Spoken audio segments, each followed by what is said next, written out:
Welcome everyone to the all-new Taking the City Show podcast, and I'm your host Greg Jackson, aka G Rain Rilla, and I'm so excited to have our special guest on with us, candidate for mayor Amber Ware.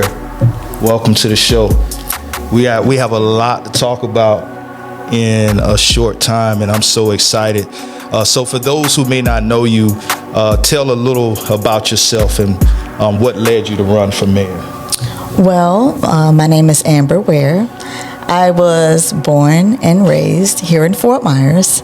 I attended Fort Myers High School, and I started off raising my family very young, very early, and then I ventured out into the world, into corporate America, but I was only there for a short stint, came back in 2002, and I have been with the city of Fort Myers since that time, since 2002, so 24 years at the city of Fort Myers. Yes, ma'am. And what led me to run for mayor is, I've been a part of the process. I've been a part of watching the city develop and grow. I've been a part of how we were. I remember how it was when I grew up, and how Anderson Avenue was, how McGregor Boulevard, Cleveland Avenue, when everything kind of like came to a halt. I mean, we really didn't have Colonial Boulevard back then. Right. So I've watched the city grow astronomically over my career and my lifetime. And, one of the things that led me to run for mayor was because I'm seeing progress, but not seeing progress. Right. So it was time, that I felt like I had to say something. Sometimes you just get that feeling. And when you get that feeling, no matter what's around you, even, what's in your head, that urge, it comes out. So that's pretty much what led me to run. And I've heard a lot of great things about you. Thank you for taking out your time and just coming on here and being with us.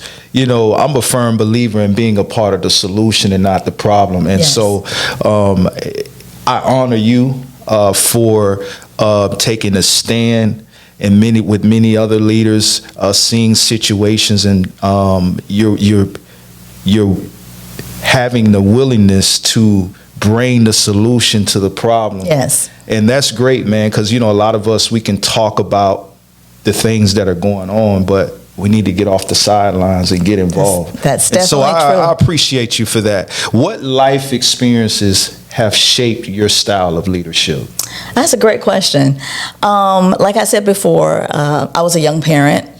Got married early, had my kids early, so that have shaped my leadership style. I also have worked into corporate America and investment banking, so that shaped my leadership style. And of course, working as a public servant shaped my leadership style. So I'm kind of combination of several leadership styles.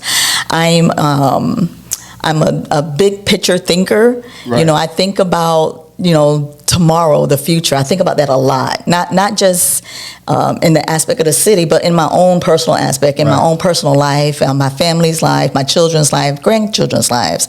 So I'm a very big big picture thinker. In addition to that, I'm a servant, meaning I like to coach people up. I like to bring the best out of them.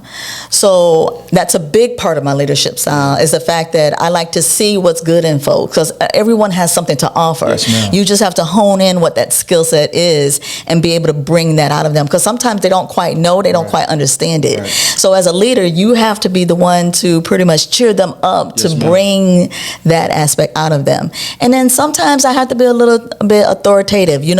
There's some instances, especially in the cases that I deal with, when disaster strikes, or when there's instances, I deal with kids a lot, and sometimes you have to be the person, that authoritative figure that's going to, set the parameter, have that action happen, and be able to deal with, the consequences of that, because the book ultimately is going to stop with me. So I'm a mix of both, depending on of all three, depending on that situation. Wow, you're a really good speaker. You hold yourself very well. Oh, thank you very much. Thank you very much. Very, very professional. Well, why do you believe now is the right time for your campaign?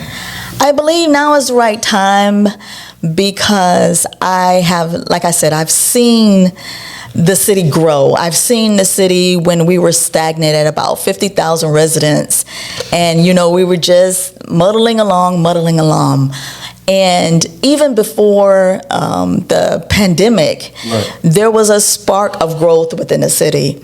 People were moving down to the Sunshine State, wanting, a part of what we call luxury to live here. We have beaches, we have sunshine, we have, 80, 90 degree weather most of the time. So I've seen all of that.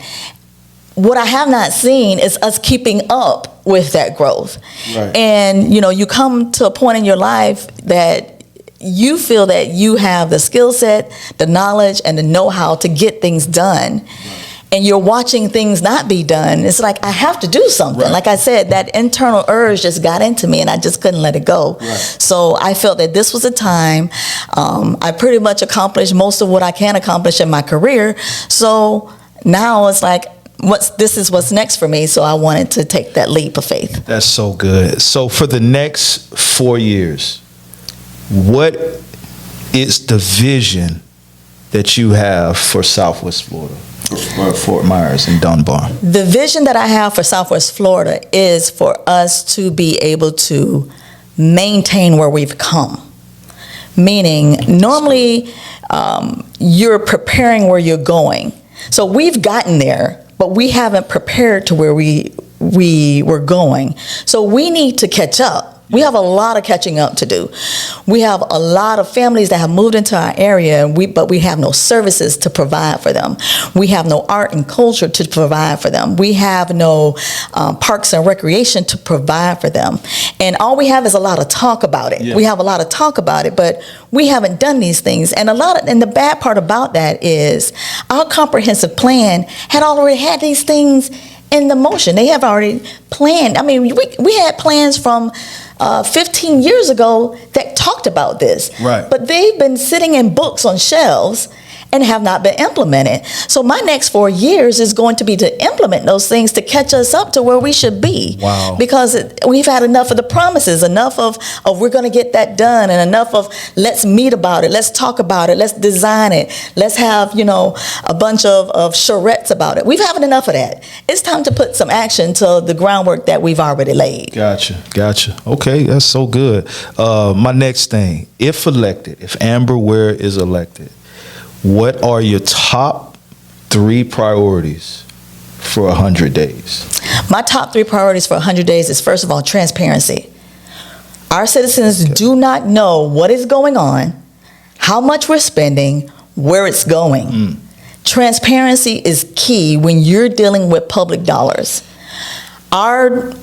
Sometimes internally we don't even know. Mm-hmm. We have a new financial system. We've had major problems with it.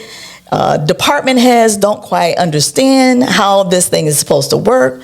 And that's fine. We're going to have growing pains within that system, but we have to have transparency, period.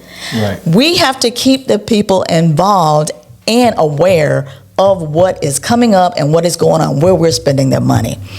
Additionally, we don't know what the impact is going to be if that tax reform passes. If that tax reform passes and there's going to be budget cuts, people need to know how that's going to affect them.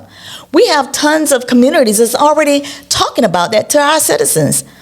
What are we? We haven't heard anything. Right.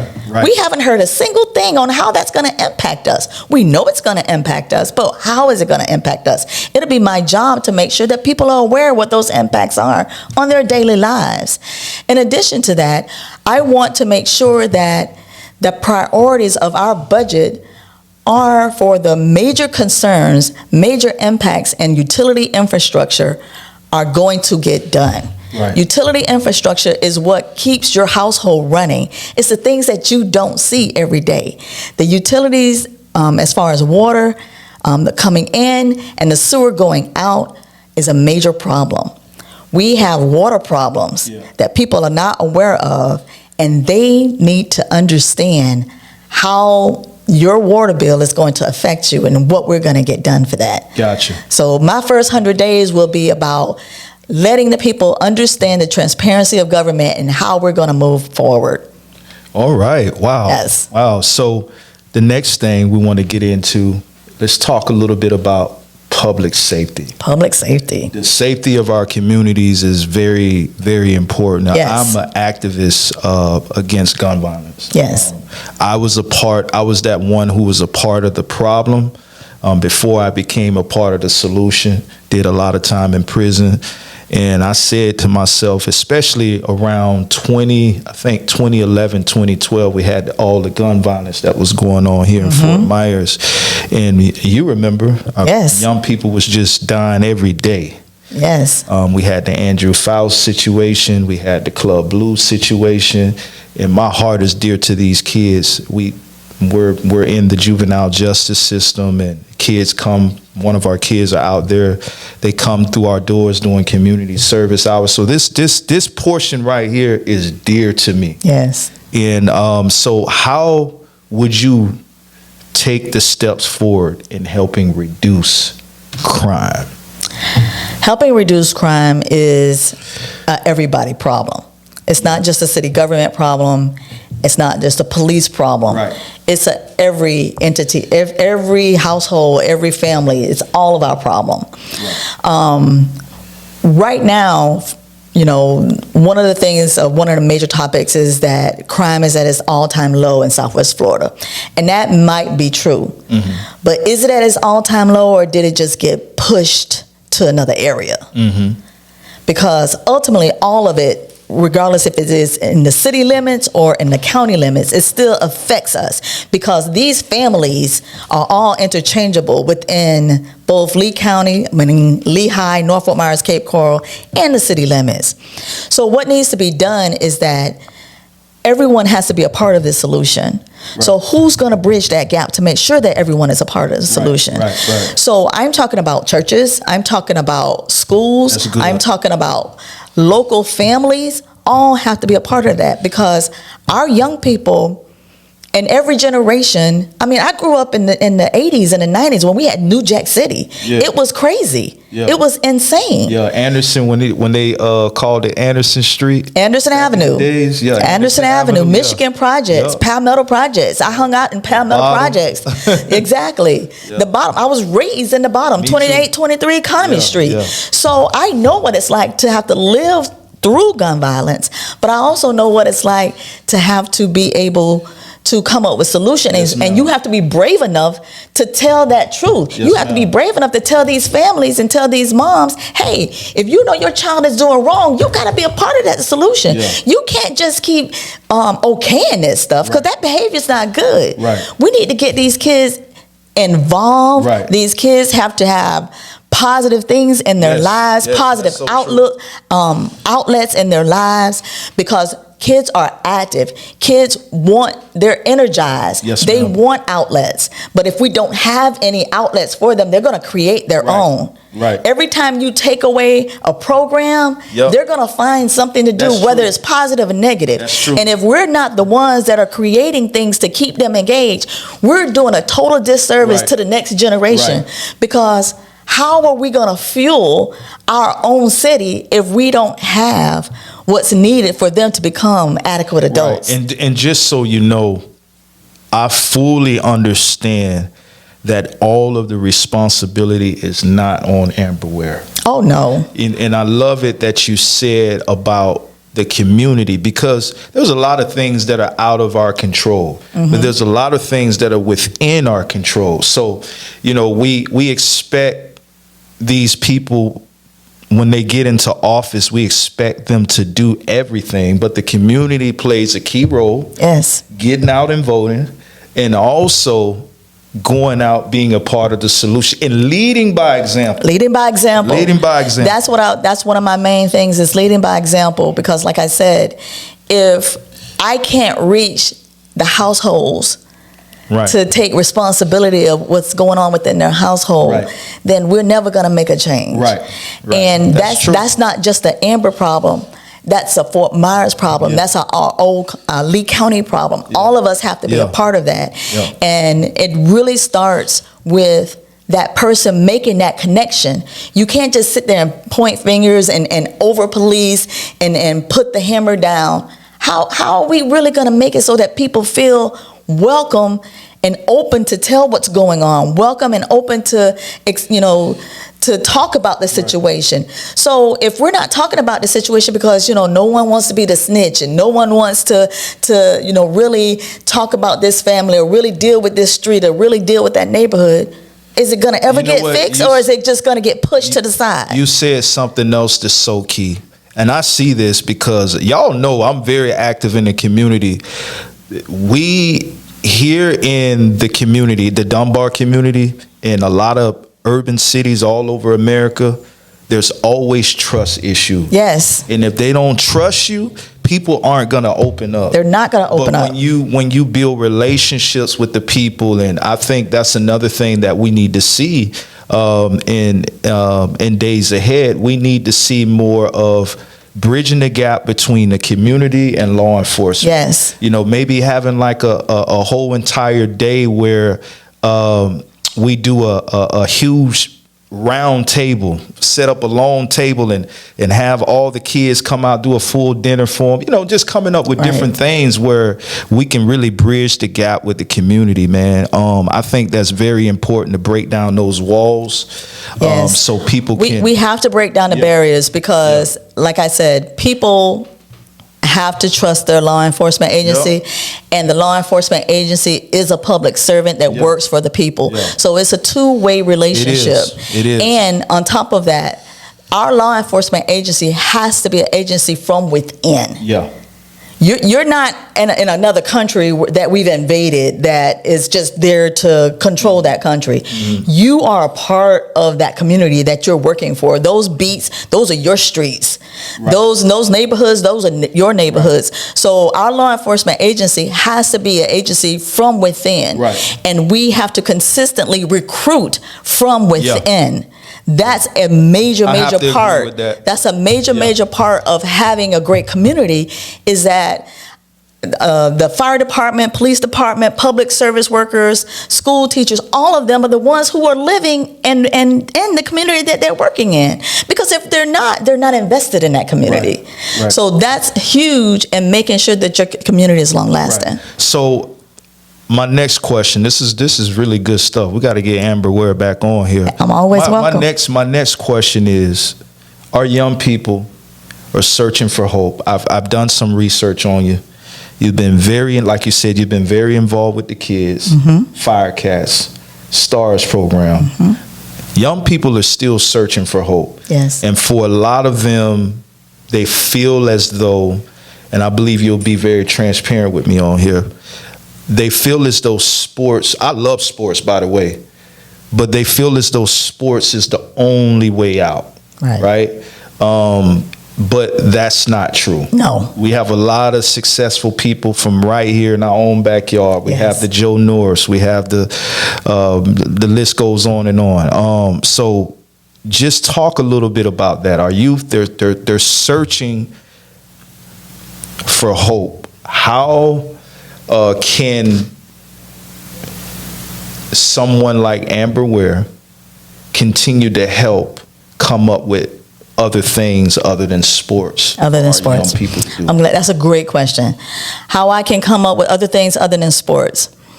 I tell people all the time, I have a very eclectic family. I raised 3 kids that were totally different. One, sports, 100%. One, artistic, 100%. Right. One, in the middle. Right. And that's pretty much the gamut of what we have. I get it. Sports is so big in Southwest Florida because it has always been big, and it's a great outlet.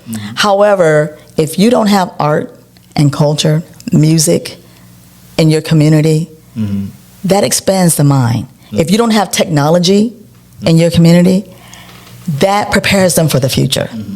Those things are needed for our young people. Programs are desperately needed for our young people. Not just the programs, people who are advocates in those lines and those disciplines are needed in our community. Right. We have to put real investment in those other areas. We have investment in sports, but we need more investments in art and culture, more investment in STEM. The three combined will give our youth the outlets that they need. You just the three combined will give our youth the outlets that we need, because no matter what you fall in, you're going to fall into one of them. So we have something for you. If you're not a good football, baseball, softball player, or cheerleader, then you can sing, you can dance, you can create, you can draw, or you have the technology skills. But there's one of those that you're going to have to fall into. And when you have programs that are really funded and that are meaningful programs, not just some throw it together, oh, I'm going to do some session and it's a little 2-week, blue. No, that's not good enough. You have to have year-round programs. And we can't just blame it all on the schools. It can't just be all about the schools. That's why everybody knows me about the Stars, and I love the Stars, but let me tell you something about Stars.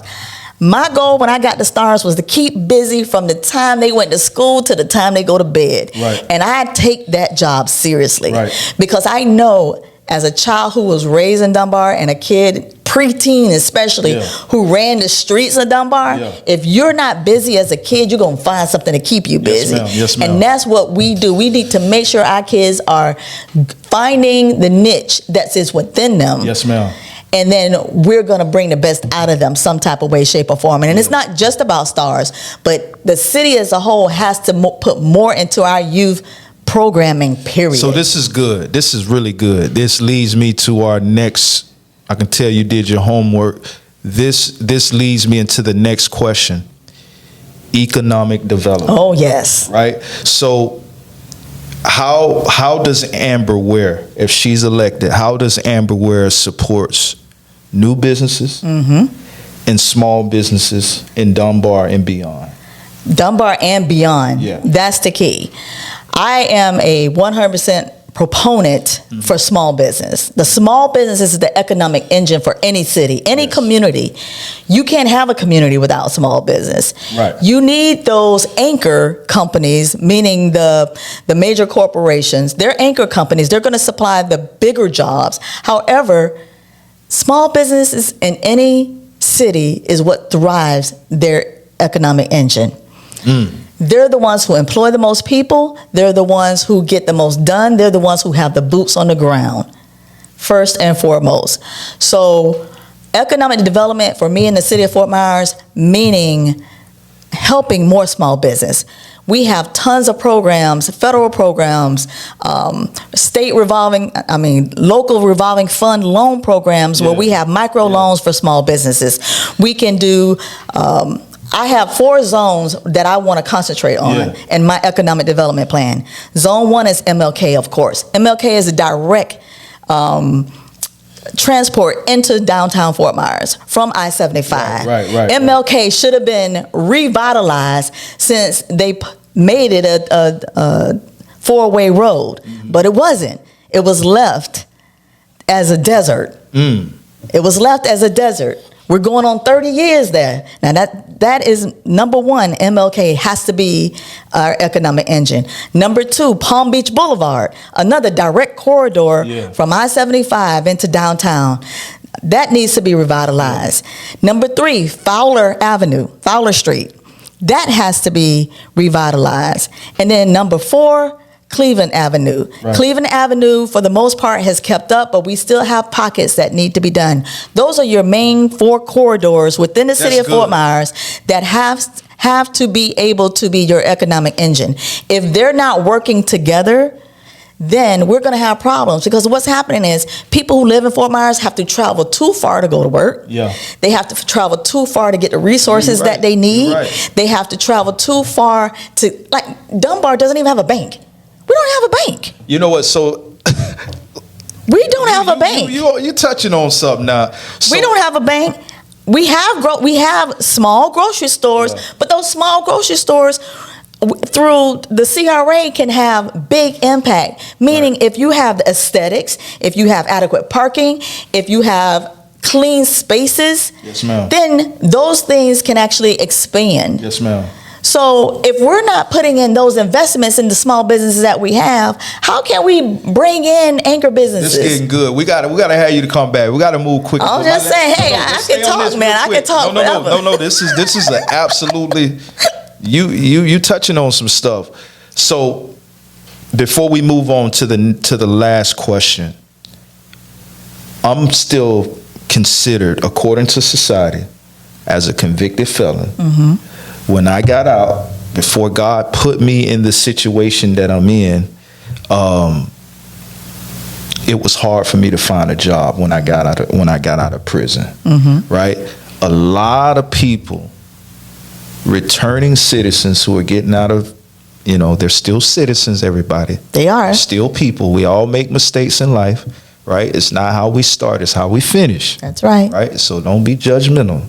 All right, so I could not find a job for nothing. And the struggle was real. Right. But God blessed me to be in a position that I'm in as a full-time activist, a full-time community leader, running my own nonprofit. But for a lot of people, they struggle with finding jobs. Right. And then they go right back to the streets. Right. And right back to prison. Yeah, we have to fix that. Yeah. One of the main things that I want to see when we were talking about economic development is our career source industry coming into the city of Fort Myers. Yes, ma'am. We need it most there. We need every single human being that's able-bodied should be able to get a job and feel like a person. To be self-sustaining helps you do positive things. Yes, ma'am. And you're right. If they're not able to find it, they're going to deter to something that that is familiar to them. Yeah. So how do you fix that? Number one, resources so that they have the skill set. No matter if it's a trade or Great response. no matter if it's Response. any type of skill sets, everyone need to know how to do something. So are we honing in on the things that need to teach them the skill sets that they need? Number two, the resources to attach them to other companies. Yeah. Many companies are looking for adequate people who are going to be committed to going to work. Yeah. We can't thrive unless we have that. Right. So are we connecting them to the companies like we should? Let me That's just good. let me just No, tell you you how I good. feel personally. Career Source has no business being in a neighborhood that it is not serving. People on plantation are not looking for jobs. People on plantation and that area is not where it needs to be. That whole entity should be within the city of Fort Myers. Then we should have stations in Lehigh. Then we should have stations in Cape Coral, stations in South Fort Myers, so that these hubs are connected together. If you don't have a car, you got to take 3 buses to get to plantation. That was me. If you don't have a car, you got to take 3 buses. I have to agree with that too, because that 3 buses to get to plantation. I didn't have a driver's license. You didn't have I anything. walked every Now week. explain to me how that makes sense. So moving on to the next one, 'cause we gotta Come on now. we gotta get out of here. I would love to stay on longer, but we gotta get out of Okay. here. Affordable housing, Affordable housing, yes. which is another huge problem. Okay. There's a lot of people out there who don't own a home. That's right. Mm-hmm. And so I definitely believe in the ownership mentality. Oh, yes. I'm working on a film, by the way. It's called Dunbar Ridge. And the whole film is not highlighting or stopping at our oppression, but it highlights the potential Yes. of people like yourself and many others who have came before us in Dunbar, who have made a difference, not allowing their circumstances to define them or hold them back. Okay. But anyways, we're talking about affordable housings, but this film has a lot to do with many different things, and we're talking a little bit about that in the film. So affordable housing, that's the buzzword right now. It's a buzzword. Yeah. But how are we making real impact with affordable housing? One things I am happy about with the city of Fort Myers is the local affordable housing initiative that we do have, where we're building our homes ourselves and then matching those homes. We're building it at cost and then matching those homes with a potential buyer. Yeah. I do like that. However, bringing NACA into Fort Myers was a huge accomplishment for us. Yeah. We need more instances like that, because you can't have more homeowners if you don't have people who know how to be a homeowner. Right. And those things are not taught in school. That's true. Those things are not taught in school. That is so true. So who's going to be responsible for teaching them? If the regular median income household does not know how to own a home, who's going to be responsible for teaching that? Because you gotta managing and stewardship. Exactly. So as credit. a city, if I want homeowners in my city, I have to be responsible for teaching them how to be a homeowner, and consistently bringing in programs to teach home ownership will be a top priority for us. In addition to that, we have this apartment boom. Yeah. Now, if you ask me, we got way too many apartments. We have way too many apartments. I'm not a proponent. I'm a proponent for growth, but I'm a proponent for steady growth. Apartments don't tend to be steady because you have a lot of transients, meaning people that come in for a year or two and then they leave, come in for a year. We have way too many apartments. Yeah. However, there's not much I can do about that now because they've allowed that over the last 6 years, so they're here now. Yeah. But our rents have to be stable for the income that we are living in. You can't be charging $2,800 a month rent when the jobs around you are only paying $16 an hour. Ooh. Man, I wish we can. You can't charge $2,800. I'm just saying you can't charge $2,800 a month when the job. So what that's telling me is you are planning to have other people living in your apartments, and the people who are living here end up getting pushed out to areas that they got to travel back into Fort Myers to come to work, which it costs more money to be poor. It costs more money to be poor. Wow. That means you have to pay more in transportation, more in gas, more in food, because you have nowhere around you. I can go on and on and on about this topic, man. Amber Ware, great job. I can go on and on. Sister. Listen, we got to get you back on. Hey, listen, this platform is all about the solution and finding common ground. I want people to come on here to be a voice, all right? Yes. For a lot of people, you might not agree on everything, certain people's views or whatever, man. But listen, at the end of the day, we have to continue to live in this community together, man. That's right. And win or lose, you can still do your part in the community. And I appreciate you, my sister, for taking the risk of running for office. Yes. One of the highest offices. And listen, people can say what they want to say, but that is some serious courage. It is. So I appreciate you. Hey, thank you all for tuning in to the all new Taking the City Show podcast. It's your host, Greg Jackson. We're going to do a part 2. We're going to have Amber back. Y'all be blessed. God bless you. Get where in the chair. Make sure you're registered to vote. Young people, register to vote because your voice counts. Amen. God bless y'all.